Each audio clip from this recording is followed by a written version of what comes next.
Ouais, ça marche. Je vais vous parler aujourd'hui de migration cloud. J'ai donné comme titre l'impossibilité d'une approche unique.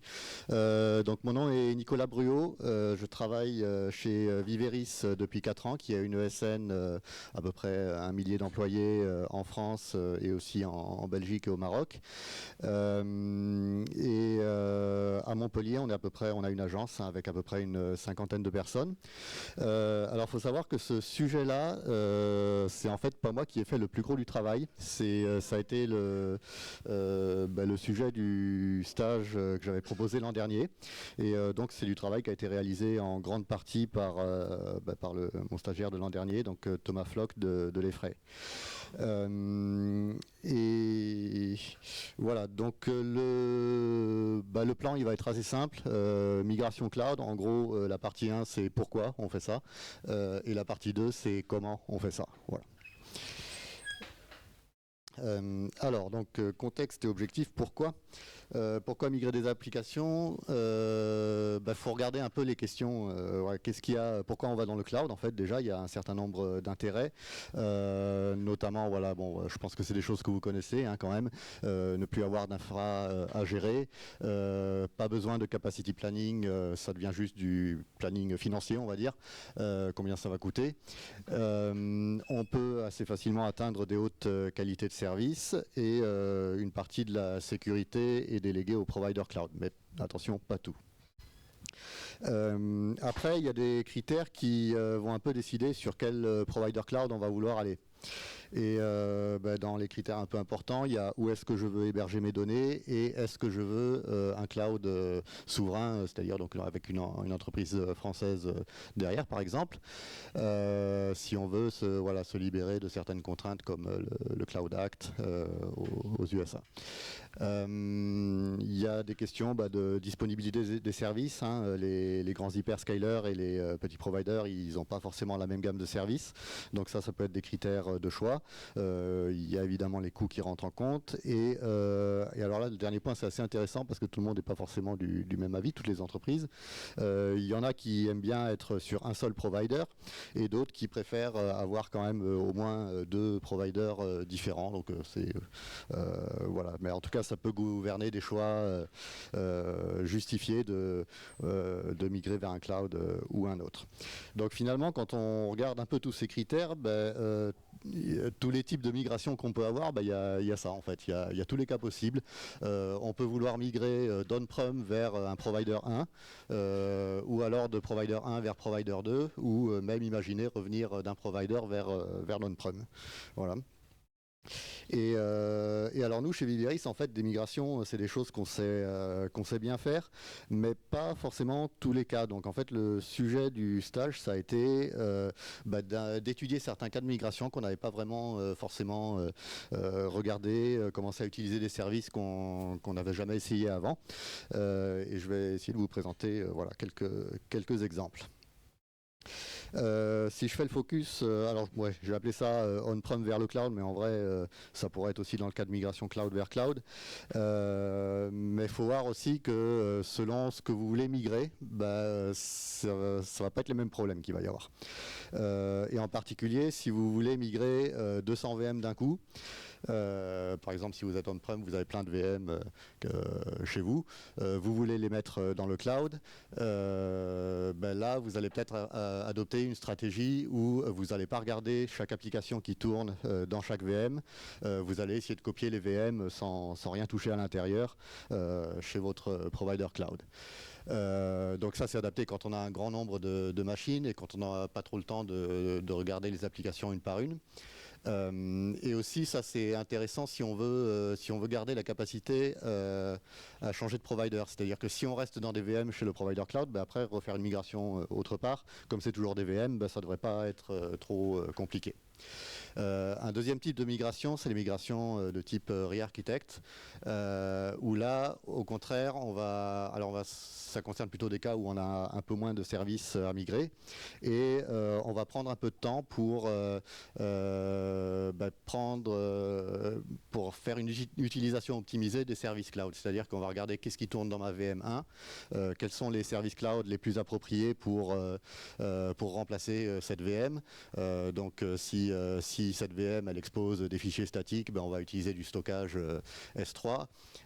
Si c'est une base de données, on va essayer d'utiliser une base de données managée dans le cloud. Voilà, donc on va regarder les services vraiment un par un et les migrer. Donc ça demande un peu plus de travail et ça demande à comprendre quand même quelles sont les applications qui tournent derrière les VM. Alors pour migrer, faire des tests de migration, on avait besoin d'une application test. Pour ça, on a pris quelque chose qu'on avait déjà chez un de nos clients. On s'est dit, on va pas prendre un truc très compliqué parce que bon, c'est un stage de 6 mois. On avait une liste de plein de choses qu'on voulait faire, donc on va garder les choses simples. Donc on a pris juste un site web assez classique avec un front-end fait de fichiers statiques, une API REST et la couche donnée gérée par une base de données qui est appelée par l'API REST. Donc les technos qu'on avait derrière, c'était Angular, Java Spring Boot et PostgreSQL.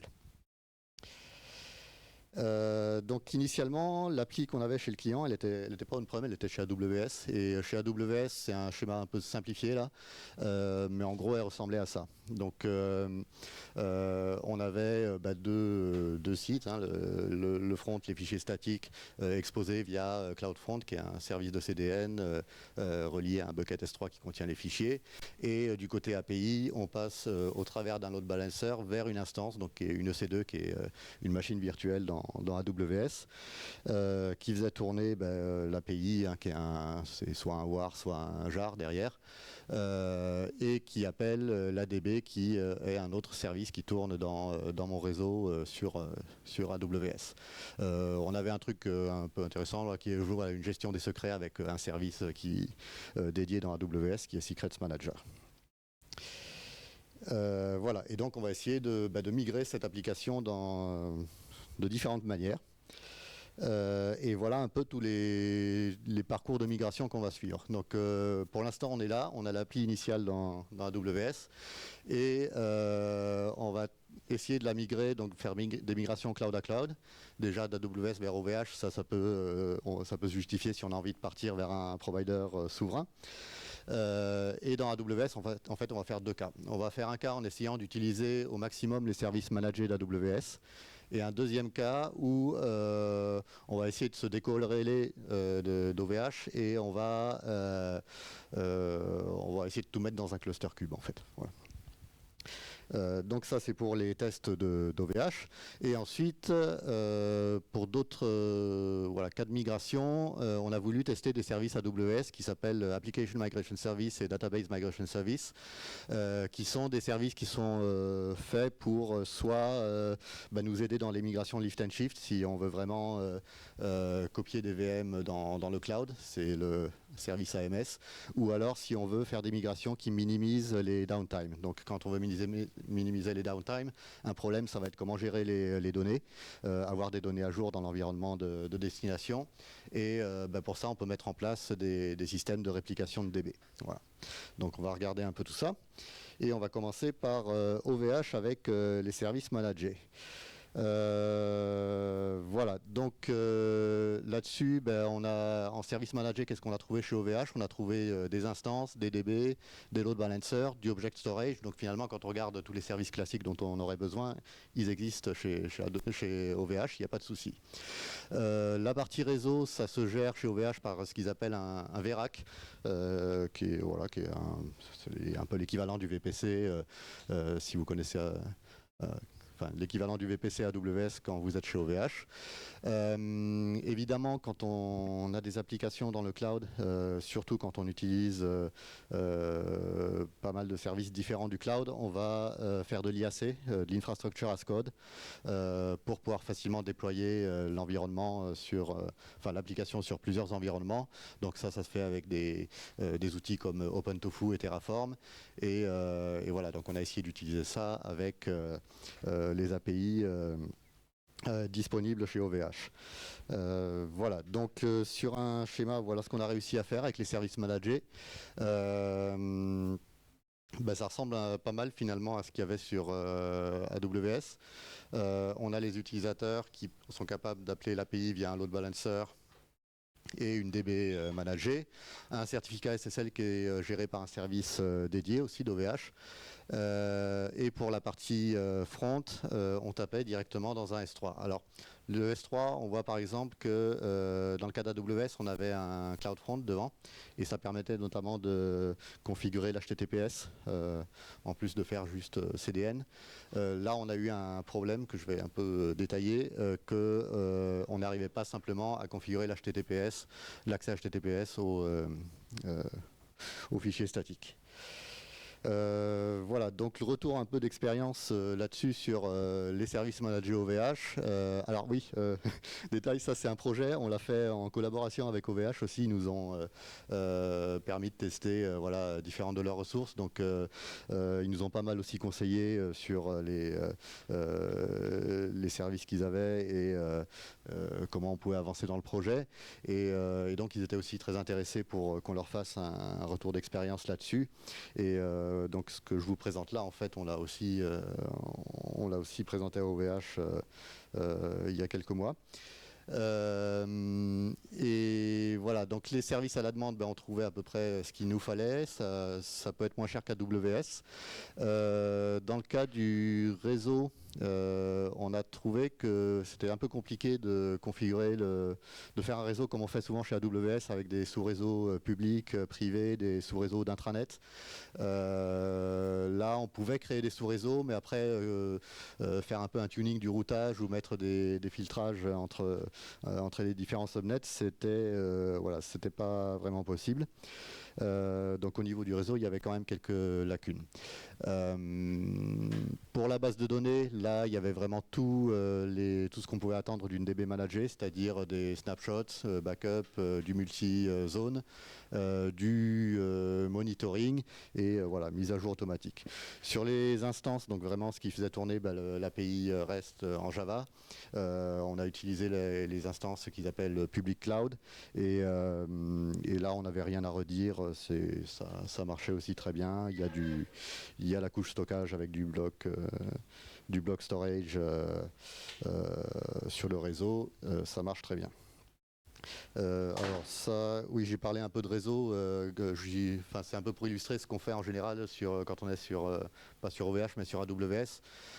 Souvent on essaie de protéger un peu les services qui sont qui doivent être un peu cachés comme les DB, et en général on ne déploie pas tous ces services quand on a plein de microservices dans des subnets publics. Donc en fait sur AWS, moi maintenant c'est quelque chose que je déploie même quand j'en ai pas besoin. Dès que j'ai un nouveau projet, je crée plein de subnets différents, donc c'est un peu dupliqué parce qu'il y a 2 zones de disponibilité, 2 data centers qui permettent de faire la haute disponibilité, mais on fait toujours un subnet public où on peut assigner des IP publics, un subnet privé qui sera jamais accessible d'internet et qui n'est pas routé vers internet d'ailleurs. C'est ça la définition d'un sous-réseau privé. Et après, si on a aussi des besoins de se connecter à des services on-prem, on peut aussi avoir un réseau, un subnet qui est routé dans les 2 sens avec le réseau d'entreprise. Et ça, en fait, on n'a pas réussi à le faire avec OVH.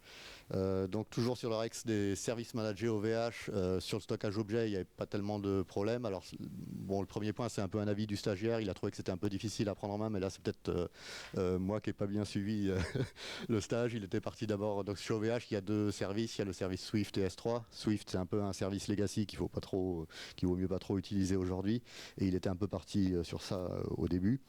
Mais voilà, en vrai il y a un service compatible S3 avec toutes les du versionning, de la réplication, du chiffrement, de l'object lock.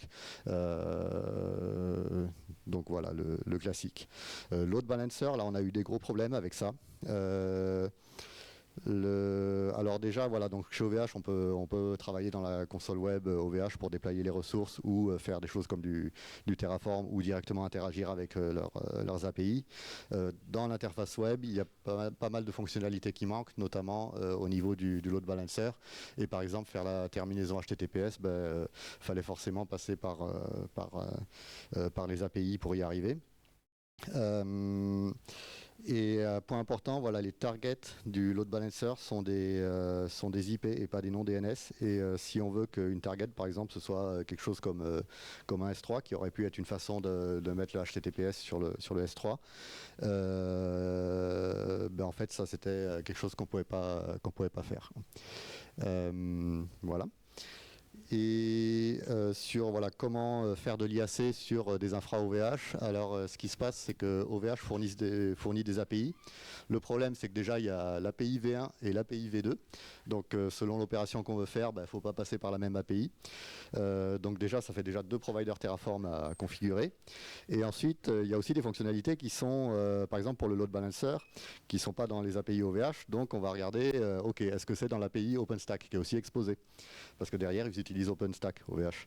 Et donc, des fois, on trouve notre bonheur chez OpenStack, mais des fois non. Et quand, même dans OpenStack, la fonctionnalité n'existe pas, mais qu'elle existe dans le service bas niveau qui fait partie d'OpenStack, il faut utiliser l'API de ce service bas niveau. Et par exemple, pour les load balancers, ça serait Octavia.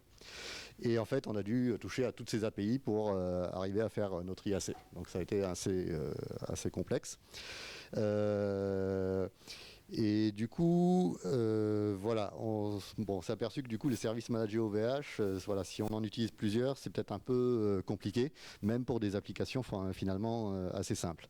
Et là, donc, on a décidé de tester sur OVH une deuxième stratégie qui va être d'utiliser leur service de Kubernetes managé. Et d'ailleurs, ils ont une version haute disponibilité sur 3AZ qui existe depuis un peu moins d'un an. Pour faire ça, il a fallu containeriser l'application. Alors containeriser une application, c'est un truc, ça peut faire un peu peur, mais en fait, moi j'ai pas mal d'expérience là-dessus. En vrai, containeriser l'application, c'est relativement vite fait et vous avez vraiment l'impression, quand vous l'avez fait, d'avoir amélioré votre architecture. Donc moi je recommande pas mal de suivre ce genre de stratégie si vous en avez l'occasion et s'il y a aussi des besoins liés à ça. Quand on veut faire en gros de l'IAC sur du cube, on fait des charts Helm. Voilà, donc on a fait ça.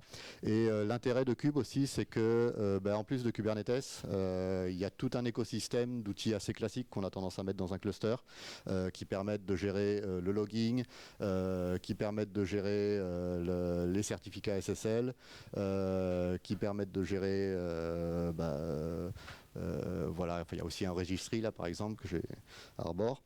Et en fait tout ça, pour tous ces services-là, il y a des charts Helm qui existent. Donc en faisant beaucoup de copier-coller de projets qui existent déjà, on peut facilement déployer un cluster cube avec tous les éléments qu'on attend d'une infra en prod. Alors dans Cube, voilà, c'est ce qu'on avait à la fin. Après avoir containerisé notre application, après elle n'était pas très compliquée, donc on avait des pods pour gérer le front-end, des pods pour gérer le back-end. La DB manager, comme on avait trouvé qu'elle marchait très bien, on a choisi d'externaliser la DB et de ne pas la mettre dans le cluster Cube. Et ensuite, un truc que moi j'ai trouvé super aussi, c'est Cert Manager. Donc Cert Manager, c'est quelque chose qui permet, quand vous... alors, avant que je commence avec Cert Manager, comment on expose les services du cluster. Alors, c'est peut-être pas la méthode de 2026, mais voilà, le stage c'était 2025, donc il n'y a pas de... ça passe par un ingress, des ressources ingress, donc via ici une implémentation ingress Nginx. Et quand on crée une ressource ingress qui va permettre d'exposer à une certaine adresse un service, voilà, un des services qui est là, un des besoins qu'on va vouloir avoir, c'est de configurer l'HTTPS. Et en fait, on peut déployer Cert Manager qui va, dès qu'on va créer une ressource Ingress, ça va créer les certificats SSL qui vont bien, et ça gère aussi leur renouvellement automatique. Donc ça, si vous avez déjà eu besoin de gérer des certificats SSL et que vous avez 50 sites web, vous savez que c'est un problème. Automatiser ça, c'est intéressant. Sur l'Ingress aussi, oui. Quand on crée l'Ingress Controller, en fait, OVH derrière crée automatiquement une ressource de load balancer qu'on n'a pas géré nous-mêmes du coup. Donc ça, c'est aussi ce qu'on attend de tout cluster cube chez un grand provider cloud. Voilà. Pour les logs, ça passait par leur plateforme de log qui est basée sur Greylog. Et donc, comme agrégateur de log, pour en gros faire des envois en batch des logs, c'était du Fluentbit dans le cluster. Et ensuite, pour registry, on avait Arbor. Et donc là, ça a été beaucoup mieux que les services managés comme expérience.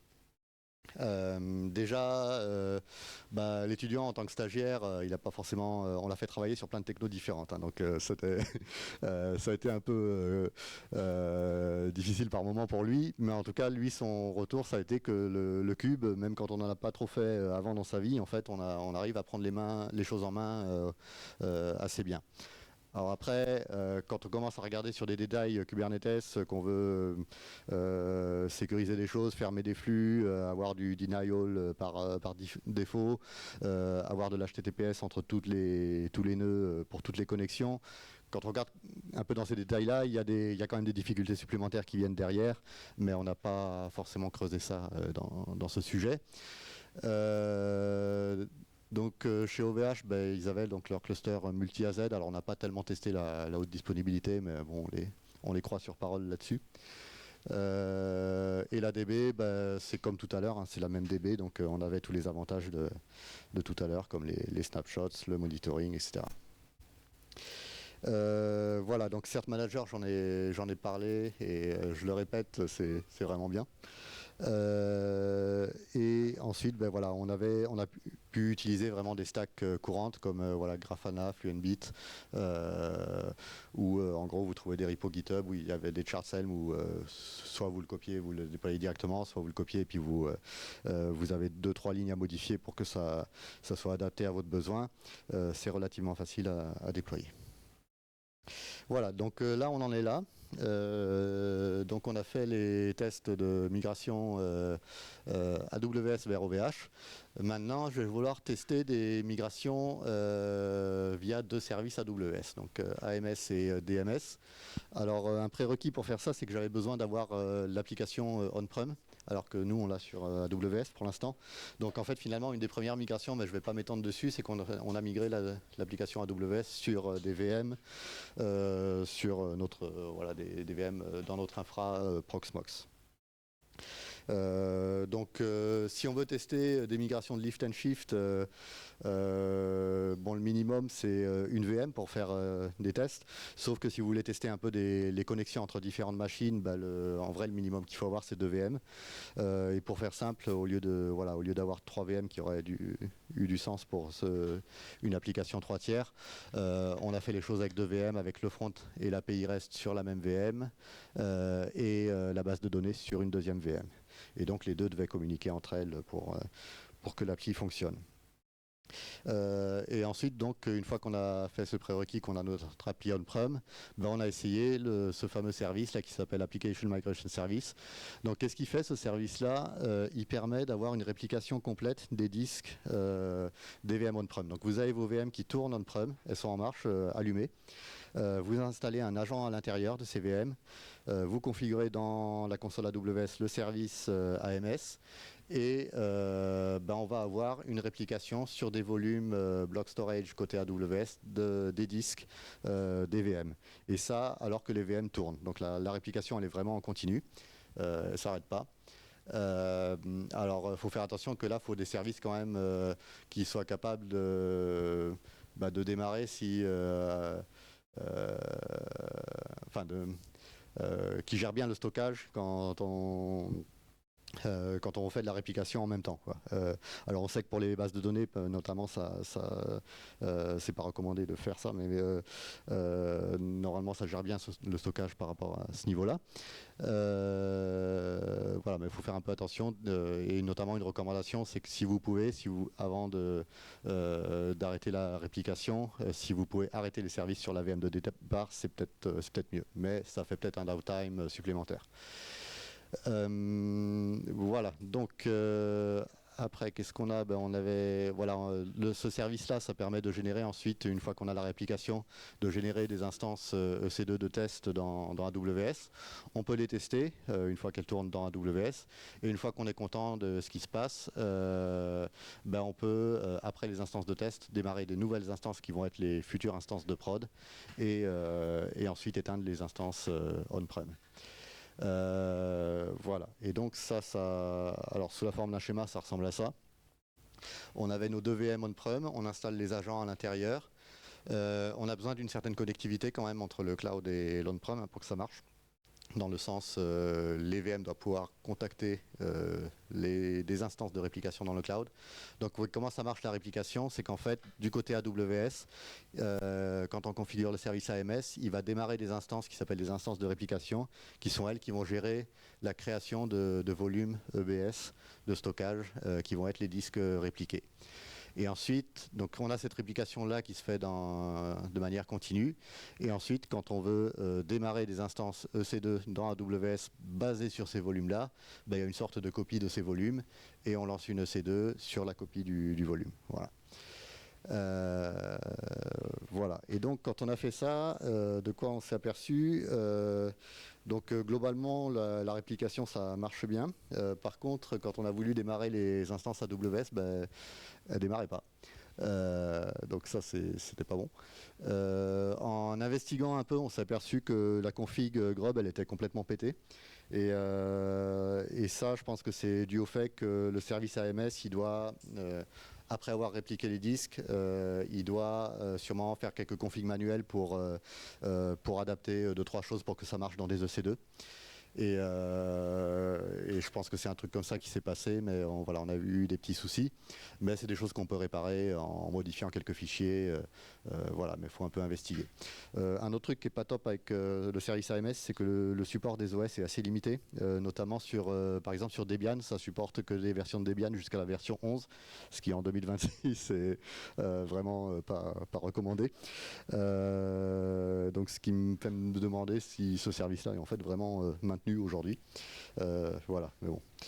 Bon, après avoir réparé Grub, ça marchait très bien, et notamment on peut vraiment s'amuser à faire tourner un script SQL qui va écrire dans notre DB en continu, modifier des lignes, en supprimer, etc. Et on voit que dans l'instance répliquée, au moment où l'instance est créée, on a bien la version de la DB à ce moment-là. Voilà. Et voilà, une fois qu'on a les instances dans les EC2, en général, il faut quand même s'attendre à avoir un peu de config à faire à la main, comme voilà, il y a des changements de nom DNS, des choses comme ça à régler pour faire fonctionner l'application, mais voilà, c'est du travail relativement simple à faire. Et donc ça, c'est un processus en fait de migration qui permet d'avoir des downtime assez minimaux et d'avoir aussi des pertes de données minimales finalement. Ceci dit, elles ne sont pas forcément nulles ici, les pertes de données. Donc un autre service AWS qu'on a testé, qui est lié plus spécifiquement à comment on peut migrer une base de données. Et donc pour faire ça, on peut faire de la réplication de DB. Alors les réplications de DB, c'est des choses qu'on peut faire pour différentes raisons.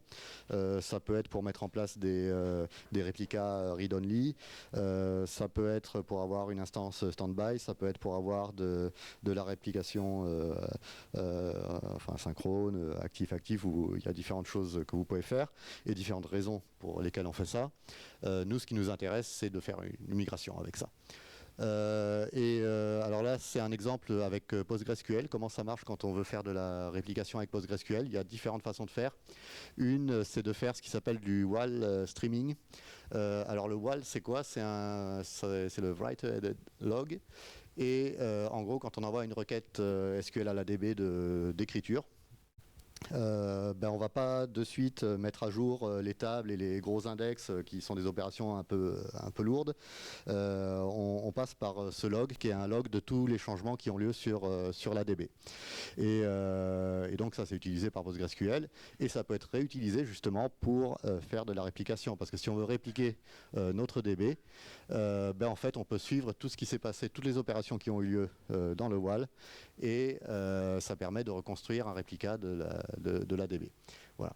Après, pour ça, il faut avoir suffisamment d'historique dans le WAL. Donc, en général, avant, on part d'un snapshot déjà existant quand on a une grosse DB. Et alors, le WAL, il faut savoir que c'est un log à un niveau assez bas, au niveau vraiment du stockage des tables. Et donc, ça permet de faire du coup une copie exacte de l'ADB. Ça permet de supporter les changements de schéma sur l'ADB. On peut faire en mode synchrone ou asynchrone. Par contre, un inconvénient, c'est que comme c'est une copie exacte d'un cluster, si votre DB2 c'est une version de PostgreSQL différente de DB1, il y a des chances que ça ne marche pas en fait. Donc ça peut être un inconvénient, peut-être pas dans le cas des migrations, mais si on veut faire d'autres types de réplication, notamment ou mettre à jour finalement un cluster DB, ça peut être un problème. Donc une deuxième façon de faire avec PostgreSQL, c'est de faire de la réplication logique. C'est quelque chose qui se base aussi sur le WAL, mais sauf que les changements qui vont être envoyés à la deuxième DB, ça ne va pas être directement les changements au niveau des octets stockés sur les disques. Ça va être plutôt une série de messages, des requêtes de insert, delete sur la base de données. Et alors ça c'est bien quand justement la deuxième DB c'est pas la même version que la première DB. On pourrait même imaginer utiliser ça avec des DB d'un côté du PostgreSQL, de l'autre côté du MySQL. Un des inconvénients par contre c'est que comme on a juste les messages des modifications des lignes, on n'a pas du support des changements de schéma. Donc si vous changez le schéma sur la DB source, il faudra appliquer un script de changement de schéma sur la deuxième DB. Voilà. Après, ça peut toujours être synchrone ou asynchrone. Et là, on a du support de version hétérogène. Voilà, donc maintenant je reviens vraiment sur le service AWS de migration de base de données et celui-là justement se base sur la réplication logique PostgreSQL. Voilà. Comment ça se passe un peu de la même manière que le service AMS, on va lancer dans AWS une instance de réplication qui va gérer tout le processus de réplication et faire le lien entre la DB source et la DB de destination. Faut configurer quelques paramètres sur la base source, notamment justement des paramètres du log WAL. Voilà, il faut déclarer les instances sources et destination dans le service AWS DMS. Et ensuite, la migration se fait en deux étapes. On a déjà une étape de full load et une étape de réplication continue. Donc la réplication continue, c'est fait selon le processus un peu similaire à ce que je vous ai présenté avant. Le full load, c'est juste une sorte de réplication initiale. Et alors un des intérêts du service DMS, c'est que ça marche avec des moteurs de DB très variés. On peut faire des migrations très hétérogènes de bases de données. Alors si votre DB source c'est SQL, vaut mieux rester sur du SQL en destination, mais ça peut être du PostgreSQL vers du SQL Server ou des choses comme ça. Voilà, c'est pas forcément la même DB source, la même DB cible. Voilà, donc là pareil, j'ai un schéma qui montre un peu comment ça se passe. C'est un peu comme AMS, hein, la DB source on-prem, l'instance de réplication. Alors là, dans AMS, il fallait que depuis l'on-prem, on puisse accéder à l'environnement, enfin envoyer des requêtes à l'environnement cloud. Là, la communication se fait dans l'autre sens. Donc un point que j'ai assez important aussi sur les migrations, c'est qu'il y a des contraintes réseau assez importantes. Et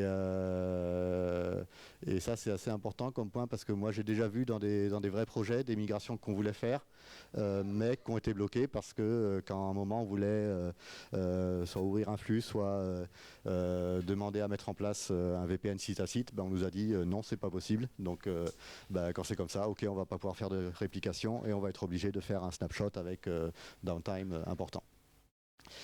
Voilà, donc alors ce qui est intéressant, c'est que, enfin, un détail quand même sur le cas du service DMS, c'est que contrairement à la réplication, quand vous la faites vraiment, la configurez vraiment vous-même avec du PostgreSQL, enfin les outils PostgreSQL, vous pouvez le faire directement de la DB source à la DB cible. Quand on a l'instance de réplication, en fait, ça se fait vraiment en 2 étapes. Il y a vraiment une sorte de service qui tourne, qui va lire soit le WAL, soit faire des requêtes SQL dans le cas du full load initial pour voir ce qu'il y a sur les DB sources et le copier ensuite sur la DB cible. Voilà, donc ça on l'a testé, ça marche très bien. Après quand on regarde, on n'a pas testé tous les cas possibles, mais quand on regarde la doc AWS, on voit qu'il y a que ça gère un grand nombre de moteurs. Ça marche voilà, quand on veut faire de l'on-prem vers de l'AWS. Si on a la connectivité qui va bien, on peut faire des migrations voilà, de différents moteurs. Par exemple, on peut faire du MySQL vers du PostgreSQL. On peut décider d'inclure ou non les schémas lors de la réplication, lors de la copie initiale. Et après, on a la réplication continue. Voilà. Donc dans les contraintes, le réseau, comme j'ai dit, et comme on est sur de la réplication logique, voilà, on n'a pas de support des changements de schéma, mais on a aussi des opérations DB qui ne sont pas supportées, comme le truncate. Alors normalement, quand vous avez l'appli tourne en mode normal, en général, le truncate, c'est pas quelque chose que vous faites dans votre code, quoi. C'est peut-être plus dans des scripts, mais voilà, c'est pas supporté par la réplication continue. Voilà, donc on n'arrive pas loin de la fin de la présentation.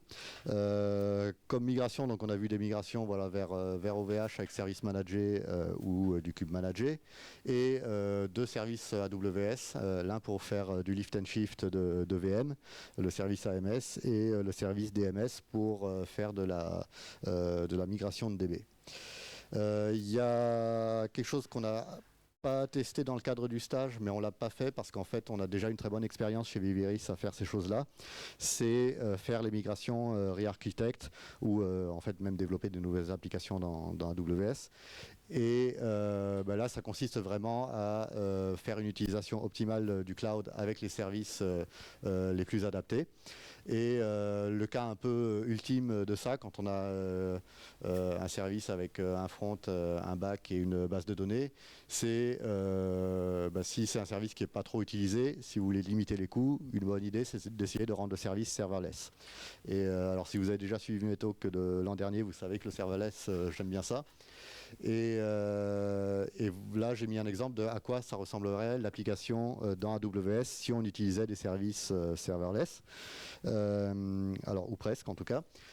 Pour la partie front, ça serait voilà, du cloud front avec les fichiers statiques dans le S3, le certificat SSL géré par un service qui s'appelle Certificate Manager. Et pour l'API, au lieu de faire tourner l'API dans une instance EC2, on va plutôt utiliser une API Gateway, enfin le service API Gateway AWS, et donc on va configurer dedans des routes. Et ces routes, elles vont derrière appeler un service qui s'appelle Lambda, qui est un service de calcul à la demande dans AWS, où vous pouvez écrire votre code dans différents langages. Alors là, il y a plusieurs stratégies. Soit pour chaque route, vous faites une fonction Lambda différente, soit vous pouvez faire la même fonction Lambda pour toutes vos routes et vous lisez le path en entrée pour savoir quelles actions faire.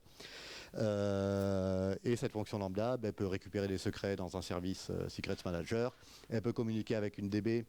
Alors j'ai marqué serverless entre guillemets parce que c'est un peu... Maintenant, AWS, ils font un peu comme Azure, ils ont tendance à appeler des services serverless alors qu'ils ne sont pas tellement serverless. Pour moi, un service serverless, c'est quelque chose que si on ne l'utilise pas, ça va rien coûter du tout. Or, si on utilise le service Aurora, on aura toujours une petite instance qui va tourner au minimum.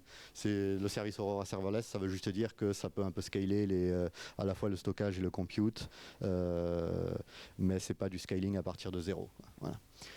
Et on peut avoir les logs gérés par un service dédié qui s'appelle CloudWatch. Voilà, donc ça c'est ma conclusion. Donc on a testé des services managés OVH du Cube OVH et les services AWS AMS DMS. Ce que ça montre, c'est que bon, déjà il y a des choses qui marchent moins bien que d'autres, et donc nous ça nous a permis d'apprendre quand même des choses, de travailler là-dessus.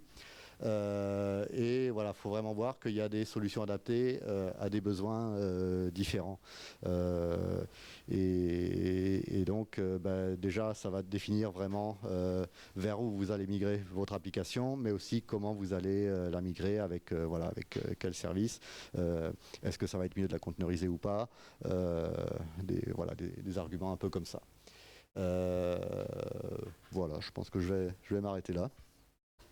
Merci.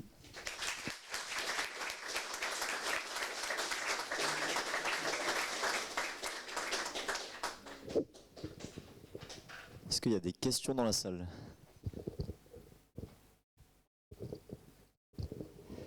J'ai vu que sur AWS, il y avait un service de secret, le DB Manager. Par contre, je ne l'ai pas vu sur OVH. Alors, je sais que dans Kubernetes, on peut avoir des secrets, mais sur OVH, ils n'ont pas de service de secret justement pour garder des mots de passe des bases de données. Alors, au dernier OVH Summit, ils l'ont annoncé, le service, un service de gestion de secret. Je ne l'ai pas testé, donc enfin normalement il existe maintenant, c'est assez récent, mais je ne sais pas, j'ai jamais testé en tout cas. Et donc comment est-ce qu'on fait ? On met le secret comme ça sur la VM et on espère que ça passe. C'est ça en fait, aujourd'hui comment est-ce qu'on fait ? Aujourd'hui, comment nous on a fait quand on n'avait pas ce service-là, oui, c'était dans l'application Java, il y avait un fichier appconfig ou je sais pas quoi, je sais plus comment ça s'appelle dans Java, avec la connection string de l'ADB. Ouais. C'est un petit peu ce qu'on faisait avant à l'ancienne, il y a un service qui manquait quand même sur, c'est ça. Sur OVH. Merci. Après, par contre, voilà, si on est sur Cube, il y a peut-être moyen de faire un peu mieux. D'autres questions ou alors tout est clair ? Une deuxième. On continue parce que quand on migre sur le cloud, il y a une question de coût. Oui. Donc est-ce que des VM, est-ce que la configuration qui a été faite sur OVH, est-ce qu'elle a été plus chère, moins chère que celle qu'il y avait sur AWS, et qu'est-ce qui coûtait le plus ou qu'est-ce qui était différent ? C'est une bonne question. Je dois avoir d'ailleurs une slide quelque part.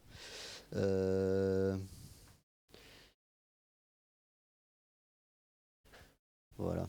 C'était ça les coûts. Surtout, voilà, le gros truc qu'on a vu, c'est une grosse différence entre le service Cube OVH et les services managés OVH. Le service Cube, il était 3 fois le plus cher, mais en fait, ça s'explique parce que justement, le service Cube, celui qu'on a utilisé, c'était le service 3AZ. Et, il y a 3 fois plus de VM. Donc en fait, il y a un facteur 3 dans le coût, c'était assez logique finalement. Quand on utilise AMS, DMS, finalement, les coûts, c'est pas les services AMS, DMS eux-mêmes, c'est plutôt les instances qui tournent après derrière. Et là, c'est des coûts classiques d'instances EC2. Et on avait même une estimation interne du coup on-prem là. Ok, donc OVH coûte quand même plus cher qu'AWS, donc ça coûte un peu plus cher d'être souverain. Là, c'était un cas un peu plus cher. Après, je crois qu'il y a quand même dans les providers souverains, par exemple, si on fait juste du S3, je pense qu'il y en a qui sont moins chers peut-être que les grands providers. Et donc, si vous voulez faire juste des choses comme de la backup, par exemple, c'est peut-être bien de passer chez Scaleway, OVH ou des providers comme cela. Si c'est bon pour tout le monde, goûter à 16h et reprise à 16h20 avec le talk de Guillaume Blaquière, comment les agents ont colonisé Carrefour.